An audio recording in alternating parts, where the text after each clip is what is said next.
Injustice as it pertains to the challenge of unemployment is often fingered as one of the causes of restiveness, or youth restiveness rather, in Nigeria or generally. Now, this will be the thrust of our program today, Violence Free World. My name is Kali Ikwe. Welcome to the program.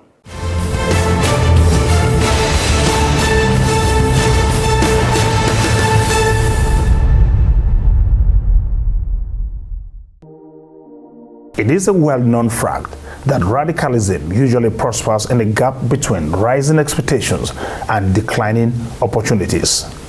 This is more so where the population is young, idle, and bored, where art and entertainment are heavily restricted. The involvement of young people in the rising violence across the country is a cause for concern, and many have blamed this on the high rate of unemployment in Nigeria.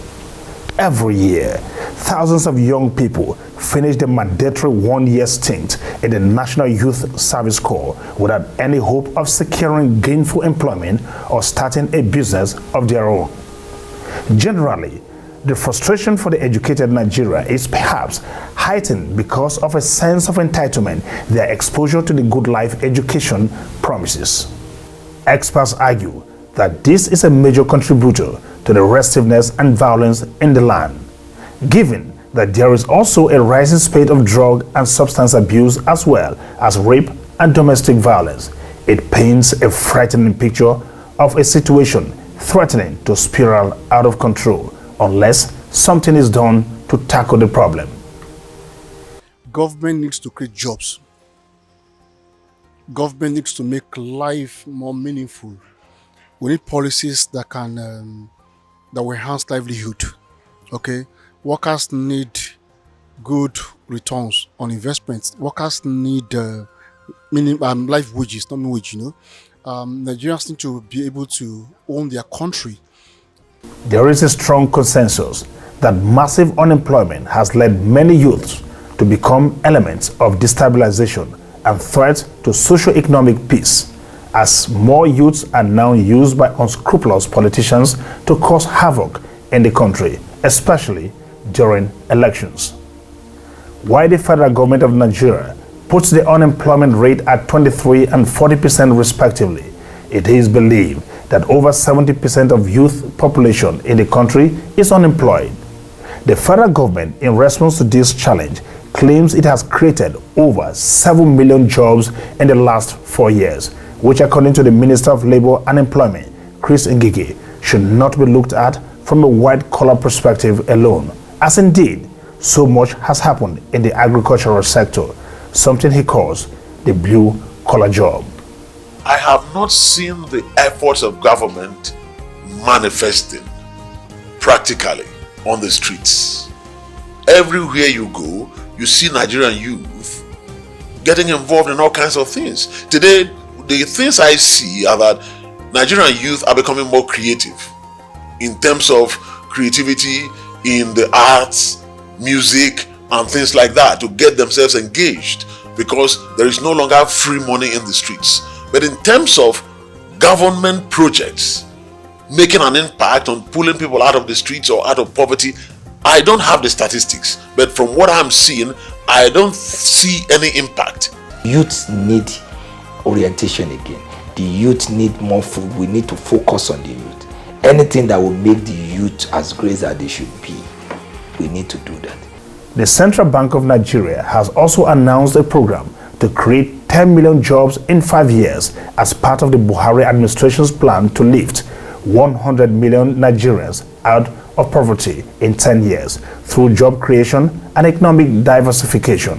We must up the game using the private sector to address the issue of youth unemployment, because government cannot employ. It is the private sector that drives employment. Government creates an enabling environment for the private sector to grow, and when the private sector grows, the issue of employment is addressed.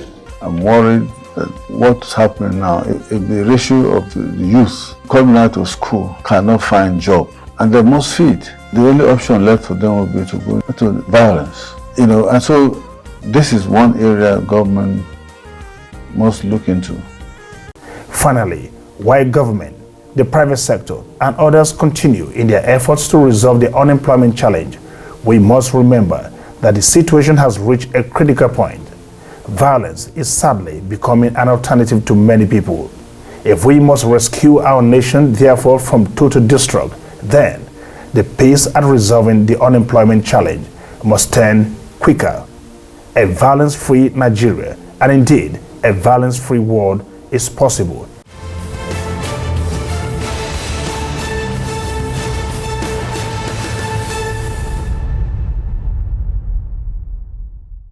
And our special guest on the program today happens to be one very energetic Nigerian, an interesting personality, someone who had talked through for the people, who stood for the people until becoming an administrator himself.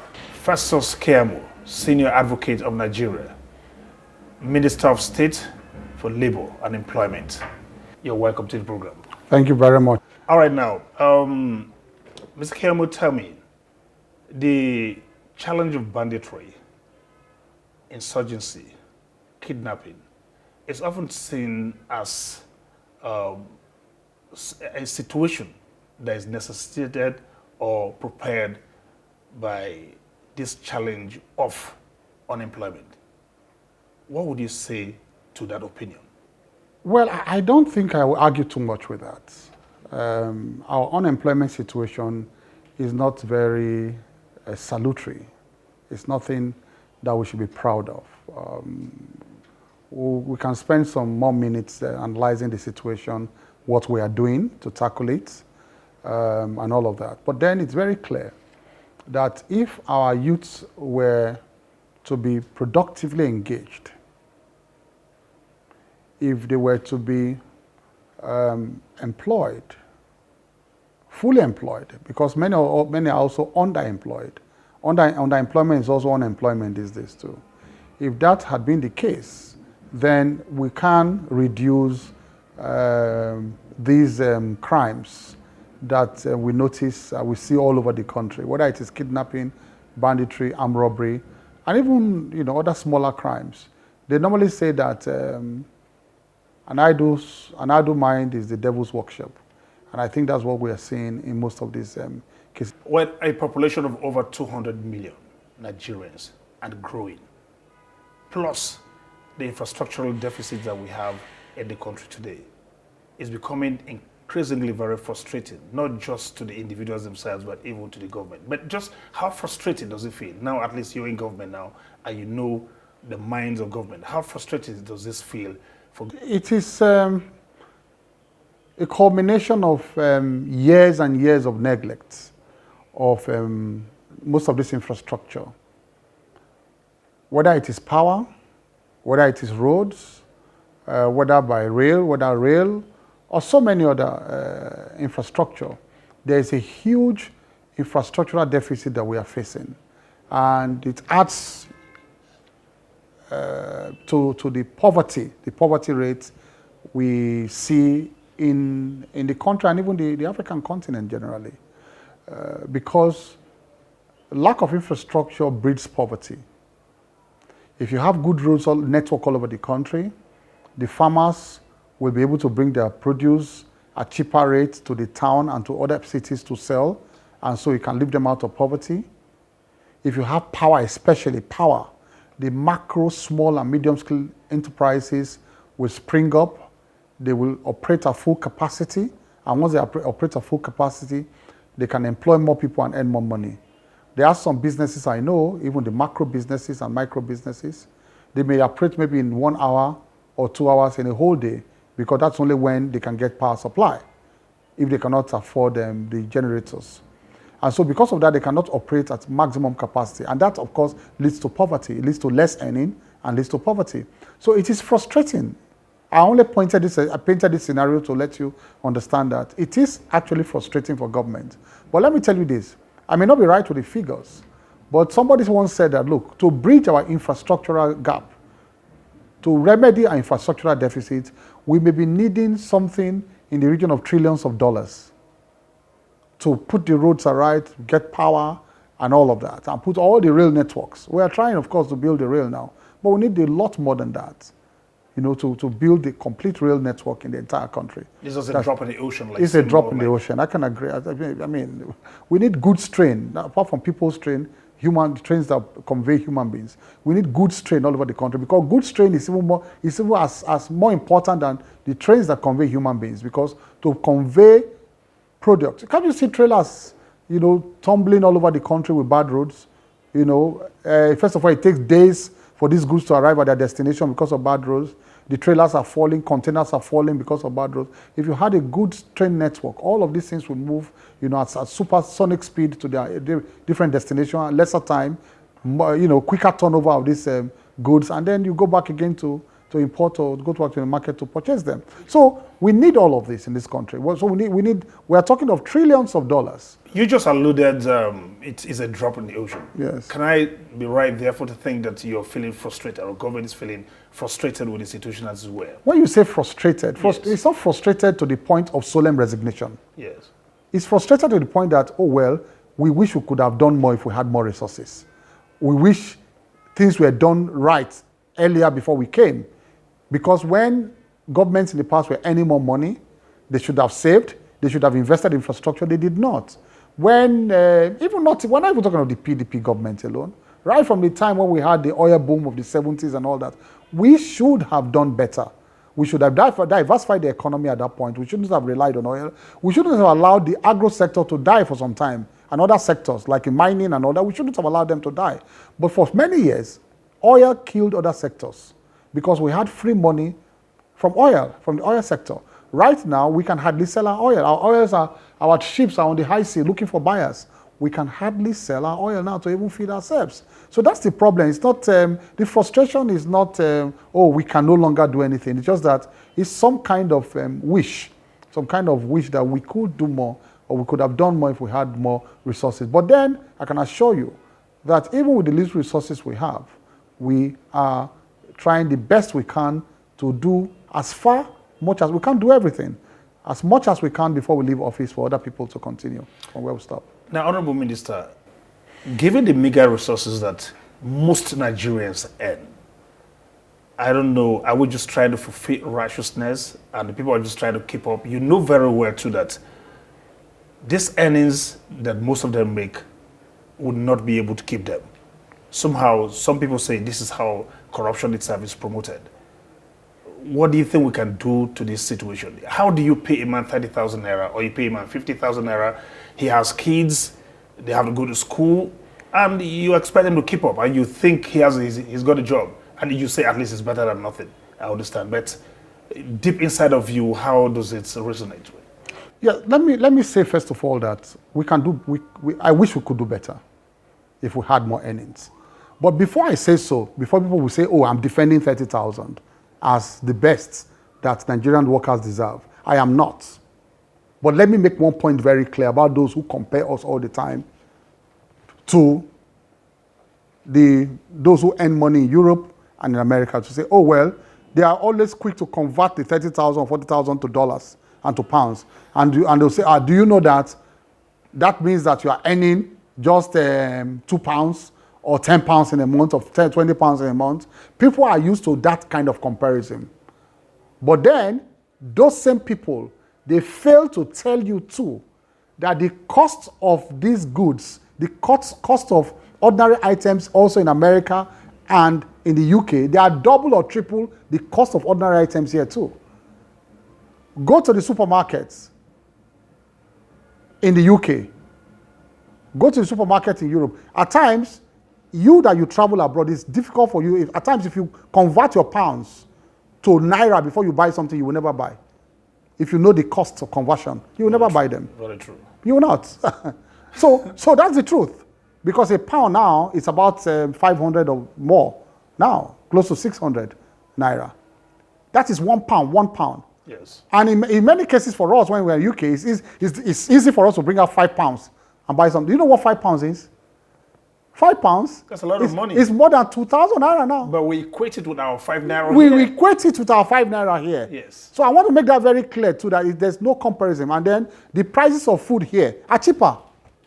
They are cheaper. Go and buy one, this normal plantain and yam and all that. Go to the normal Tesco and all that, where or some of this, because some Tesco at times they sell these things now too. They have the food section in UK. Go to them and price them and compare it to our food. So we have no doubt we have lesser costs of living in terms of access to certain items, especially the basic daily items. Not every item, but the basic items that we use for our day-to-day, living.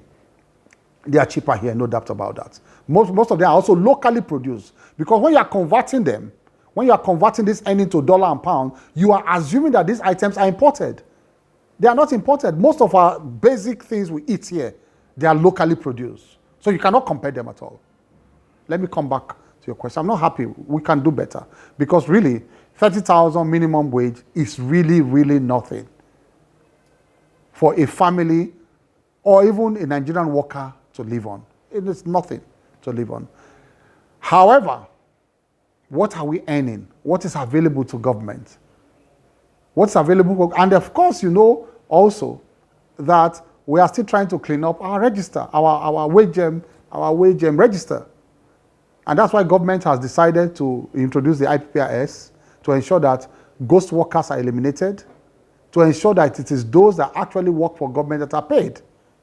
So when all of these are done, and then we can have, a thorough, a clean register, then perhaps government will begin to think of how to also up the figures a bit. All right, Honorable Minister, we'll take a short break and we'll be right back after this timeout. Don't go away. We're talking violence.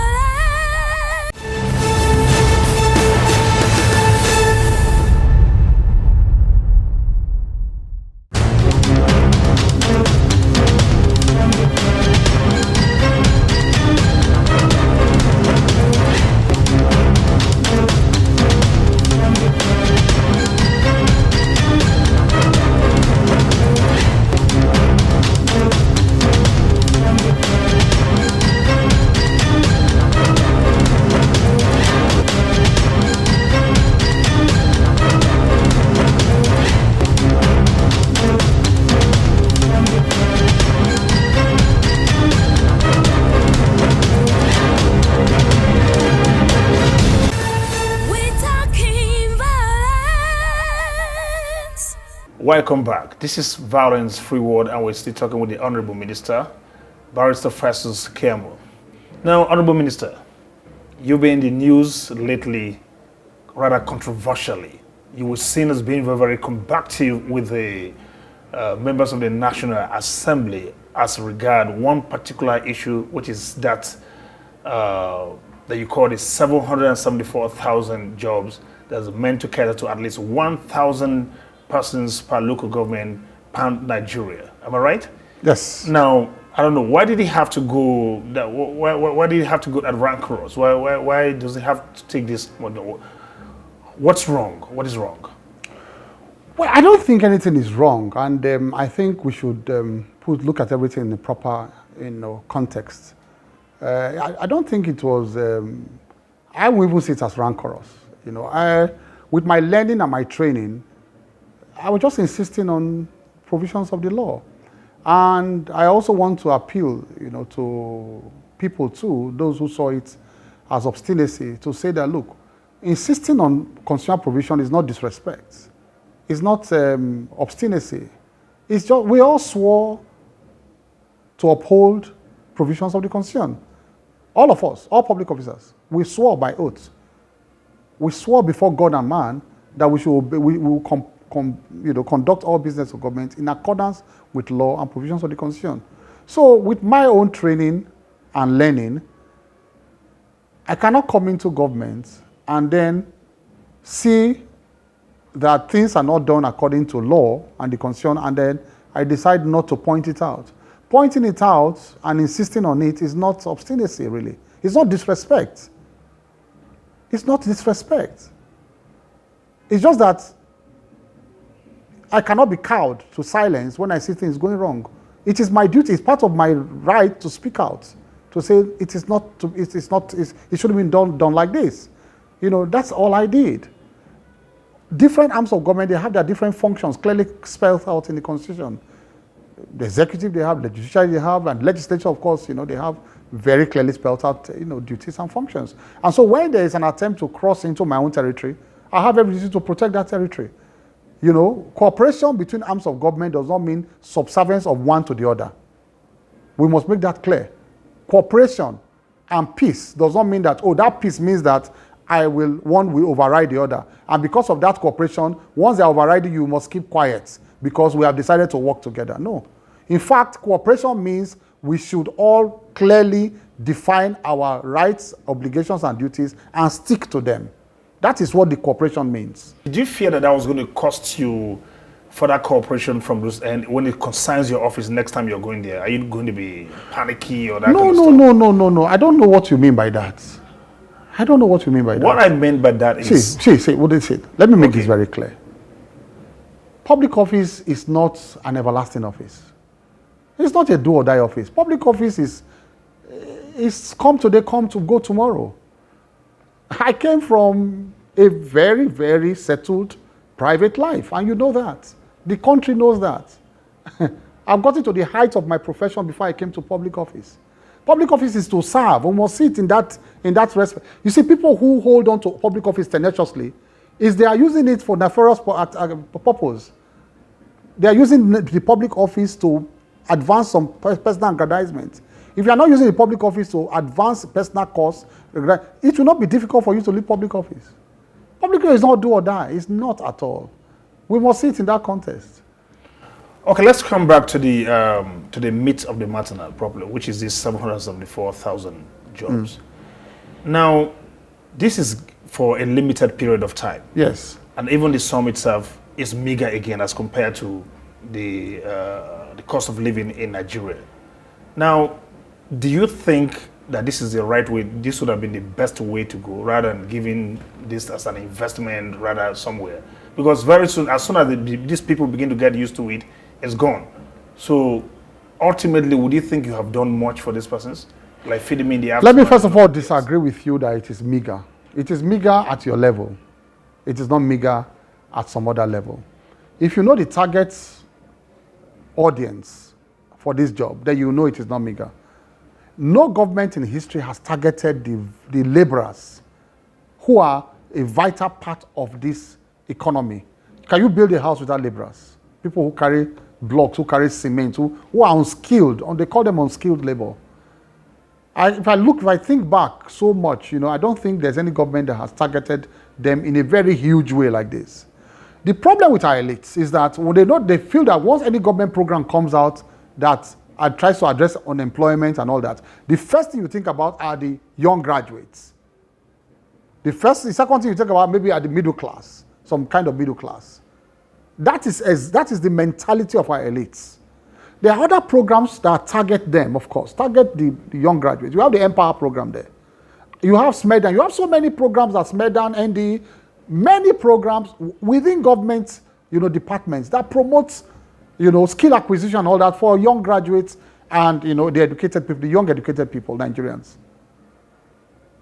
But then there are some people who are still a vital part of the economy. These are the itinerant workers. They call them itinerant laborers. Itinerant because they don't have a workshop. They move from place to today. They are in this site, pouring concrete. The next morning they are in another town, another city, doing the same thing, going around. Every day you see them along maybe Kubwa Highway or something. They come out every day with shovels. There's no job that morning. They just come out waiting for somebody to say, guys, are you ready for work today? They say yes. I want to clear a site. How do we get into the truck? And they go. That is the day's pay. They live on a day-to-day basis. These are the people we are targeting. The itinerant workers. Government says, let them, instead of them roaming about every day looking for something to do, let government engage them now to do commercial, work, social work. Okay? They come to the society, they come to the community work more or less. Community, do anything the community feels they can use them for, that particular community. It's not about clearing gutter alone. They may want to bring the materials for them to build a rural road. Supply them, they may want to paint their primary schools again. Give them the paints, give them the brush, they will paint those primary schools. Anything that particular local government or that particular local government want to do with the 1,000 persons for the 3 months. For that 3 months, in all, they get 60,000 naira. Now, you say it is temporary. What is permanent in life? You mean if you have a job that will last 10 years, you consider that permanent? No. Even civil service job that says after 30 years you retire, is that permanent? It's not permanent. It's also temporary to the extent that it's so that one temporary is longer than the other temporary. It's just that within that period, you could use it to advance your life. Within the period you work in the civil service, use it to train your children, use it to build houses, use it to, to the 3 months too, that money, use it to plough back to your small businesses. These are people who use the 60,000 naira to go and put back in their tomatoes business, so women. So women will have to, the women we are going to engage, there are women who will be involved in small trades. Some may be selling coconut, and the whole of the coconut they bring out every day may not be more than 2,000 or 3,000 naira. I hope you know that. The whole basin of coconut. If you price everything, may not be 2,000, and then you give the person 60,000 naira in 3 months. That's a huge investment you have given to the person. Huge one. And this has been our show today, Violence Free World. Same time next week promises even more. Until then, please remain on the road to a violence-free Nigeria. No more.